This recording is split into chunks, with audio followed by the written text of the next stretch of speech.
Ganyan pala mag-welding ko yan ng Stainless. Hindi po kasi makalat pagka pag walang langis na hilab kasi agad siya. hindi kakapit. Nakapit po kaya lang hindi makalas.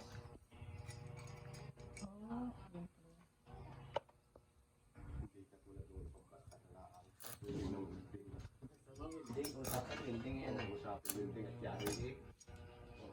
Usapan pala rin.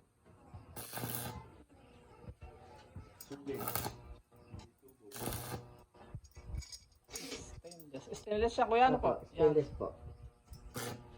Stainless din yung welding rod mo kuya. Opo, stainless din po itong welding rod. Kailangan po yung parehas stainless para dikit na dikit. Oo. Pala yan.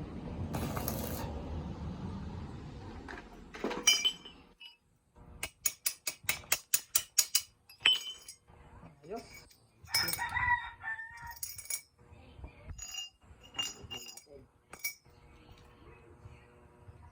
Butit kayo nakilala namin.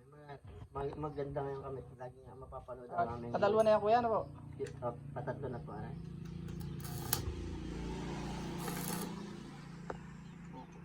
Sagad na pala yun. Hindi ba papalayo ang ulting mo? Mapapasunta sa... Sisikat na si kuya sa Korea. Nagbablogger pala si Sir. Tinuturuan kami. Oo. Yo pala. Vlogger ka na rin. Kaya nga. Kailangan nating lagyan ng langis para hindi mahirap palagin. Yung use oil po yan, use oil. Use oil po.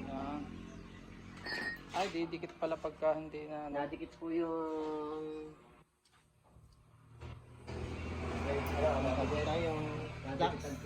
Yung trade, nadikit po yung trade niya. Gamit na initan. Mahirap palagin. Ganyan lang pala yung mag-welding ko yan. Dati po hindi ko nilalagyan ng langis, hindi makalas. Maluwag.